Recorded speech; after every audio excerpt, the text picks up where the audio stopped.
Welcome to another edition of the Sports Roundup. I am your host, Brandon Glogau, and today we are joined by Milwaukee Brewers right-handed pitcher Justin Topa. Justin, original draft pick by the Cincinnati Reds in 2012. He went back to LIU for his redshirt junior year, and he signed with the Pittsburgh Pirates back in 2013. Bounced around, went to the Texas Rangers, and now he's with the big leagues with the Milwaukee Brewers. Justin, how are you doing? Good. How are you? Good. So I mentioned in the introduction that you went back to LIU for your redshirt junior year. A lot of decision has to go into that. You know, you could risk injury, possibly have a down year in terms of stats. What led to you making that final decision, and how tough was that for you? Yeah, it was definitely a tough decision because you grew up hoping for the opportunity to go play professionally, and I had that opportunity by getting drafted by the Reds in 2012.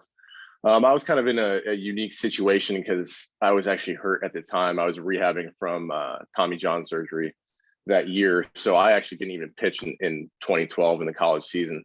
So it was kind of a weird situation, one, getting drafted, without pitching, and two, having the option to, finish my rehab at LIU and go back to school, or sign and finish my rehab with the Reds. It was, obviously, like you said, it was a tough decision, but there's a lot of factors involved. At the time at LIU, we were, it was kind of the up and up where we, had strung a couple good years there. My freshman year, my sophomore year, we got to the conference tournament for the first time in a long time, and for me not to be able to pitch in that was kind of tough for me, just being hurt and everything. So that was kind of one of my main factors, was being able to be healthy and have that opportunity to pitch in the conference tournament for LIU. And I knew we had a great team coming back the next year, a team that, I knew that we could get back to that tournament and make an impact. And so there was definitely some factors, both, from that standpoint of,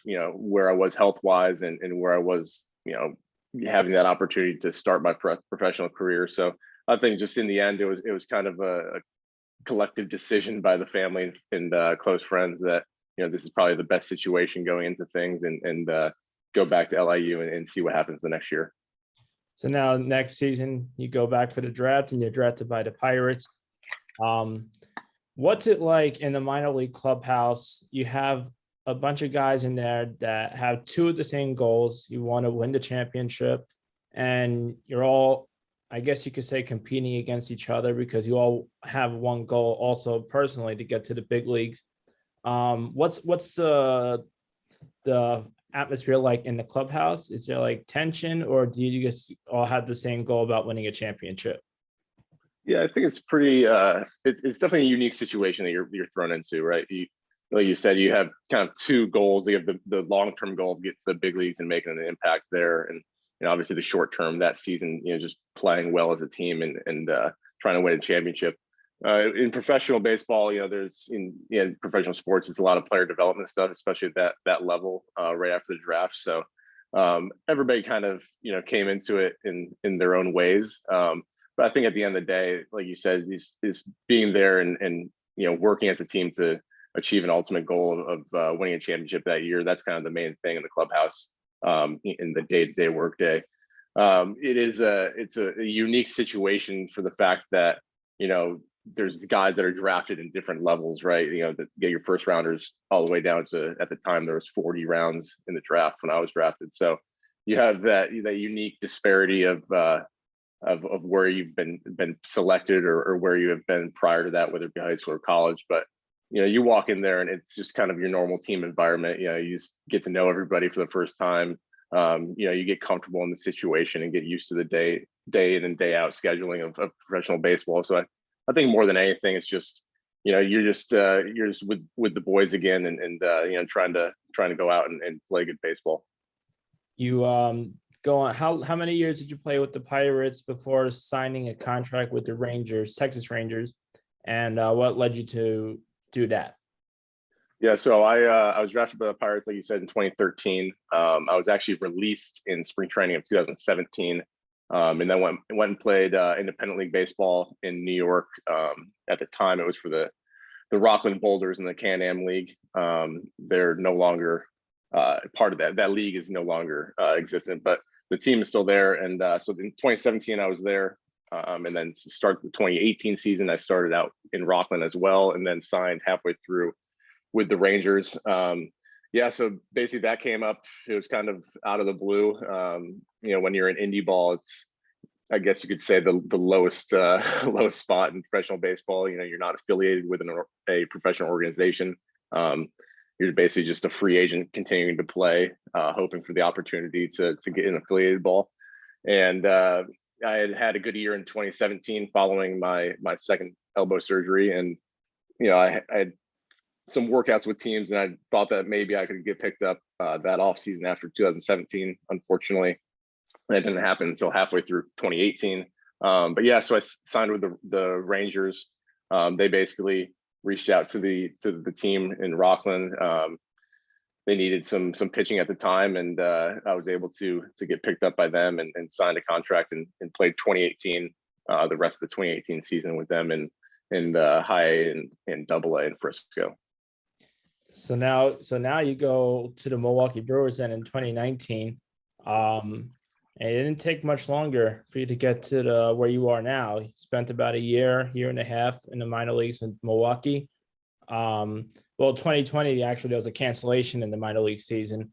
So how did that affect you, not being able to pitch in a real game? Yeah, so it was very interesting, a weird year, that's for sure. We started the year, I guess, normal in a sense. Showed up to spring training. I was part of a group that was throwing in some big league spring training games, so I was here kind of early in Arizona, pitching in those big league games. And at the time we were just getting ready for your normal minor league season, and then obviously the pandemic happened, so we all were sent home. And yeah, so it was a weird situation, being at home during those months that you're usually on the road, traveling, playing baseball every day.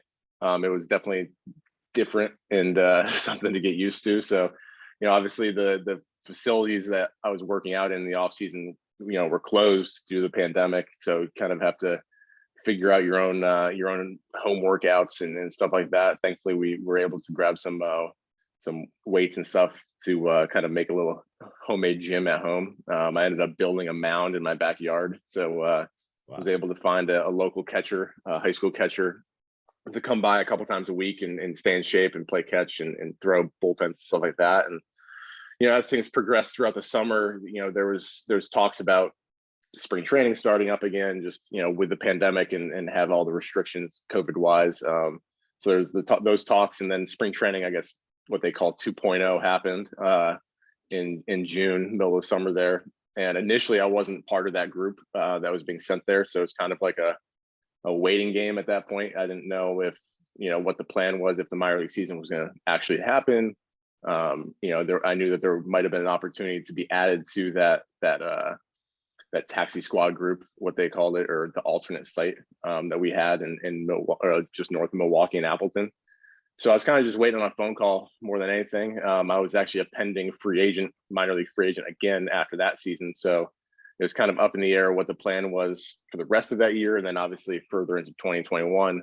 But yeah, so I ended up getting the phone call end of July that I was going to be added to the alternate site group that they had up there. And I ended up, driving out to Appleton, Wisconsin, and then a month later I was called up to make my debut at the beginning of September. So it was a pretty surreal experience, and definitely not how I thought the whole process was going to go, thinking about getting to the big leagues, but it's unique, and it definitely wouldn't change anything. When you got the phone call, what was the moment like with your family? Because you spent so much time in the minors, you had your ups and downs, unfortunately being released, having to play independent ball. So you really worked really hard to get to where you want to be, and it took a lot of effort. And so what was that overall moment like for you? Yeah, it was pretty crazy. Like you said, there's been a lot of ups and downs injury wise, getting released, playing indie ball. It's been a long time coming and trying to, navigate that. And, I was actually at the hotel at the alternate site and had gotten a phone call from one of our pitching coordinators. And he basically was saying, you got to get on the road. You gotta be at Miller Park or American Family Field for batting practice and stuff like that. You're getting called up. So it was pretty cool to be able to call my dad and my sister and, my fiance to tell them that news. And it was definitely a surreal experience. You dream of that day you're going to get the call to the big leagues, and for it to happen is it's unbelievable. Now it's a little different for a relief pitcher rather than if you're a starting pitcher or a position player, because you don't really know when you're actually going to get your first actual appearance. How many games did it take for you to finally get your first appearance, and were your friends and family able to be at that particular game? Yeah, so I got called up August 31st, and ironically, the first day that I got called up, we were playing the Pirates, so it was just pretty cool. I still have a bunch of friends that are over there in the big leagues, so it was cool to see them, on my first day in the big leagues. Unfortunately, I didn't get to pitch that day, but I ended up pitching the next day, September 1st, against the Tigers. Was able to throw 2 innings, and unfortunately, due to the pandemic and everything, no fans or family were able to be there. But obviously, they were watching from afar. I think that everybody wishes that they had the opportunity to be there, and obviously, I wish that they were there too for that. But it was a cool experience. Like pitching against the Tigers, there's a couple guys that I know that were over there, and you're facing guys like Miguel Cabrera and guys that have played in the big leagues for a long time. You've watched them from afar. It's a pretty cool debut, that's for sure. You talk about how you pitched in the Northeast Conference tournament. You were able to be part of the postseason roster within a month of being called up.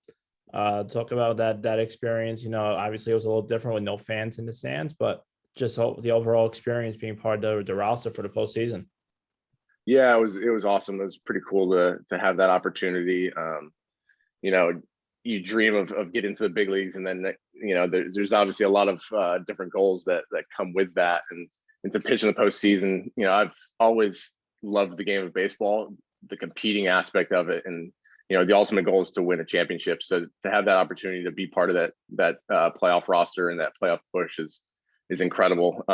Pitching our first or our series there, the wild card series, was in Dodger Stadium, so another stadium that has been around for years, has the history behind it, and to walk through those walkways in the clubhouse was pretty cool to think about. Who's been in this spot before. Dodger Stadium, even with no fans, it got pretty loud in there. Pitching there in the first game of the world, the wild card game, it was an unbelievable experience. Like you said, wish that fans could be there, but we made the most of it. And unfortunately, we ended up losing that series. But just to have that experience, especially in my first year, like you said, a month and a half into me getting called up, just to have that right off the bat of pitching in meaningful games. It's an unbelievable base to build off of going into the next few years here in my career. So now you're in the show. I'm just gonna go back a little bit. Talk about, you just mentioned your fiance. You just recently got engaged. How difficult is it for you and some of your close friends and family, where you're constantly on the road traveling from different cities and states? And how has it been for you and the rest of your family, just how they stuck with it all these years before getting to the ultimate goal and then making it to the show? Yeah, it's certainly been a long process. It's definitely tough being away for extended periods of time. I feel like I definitely don't get home as much as what I would like to. Obviously, thankfully, technology with Zoom and everything, and keeping up with everybody through social media and stuff like that is huge. And taking the time when we are able to be home and be around family, certainly cherish those moments for sure. It's good that my family's been able to come out as much as possible. Anytime that they have the opportunity, they're making the road trip to wherever to come see games and stuff like that, or just come visit. So thankfully I've had a great support system this entire time. And like you said, it's been a up and down road. Minor leagues for X amount of years and all that, a lot of injuries and stuff like that. But to have that support system and that base that I'm gonna be all right in any sense, whatever is thrown my way.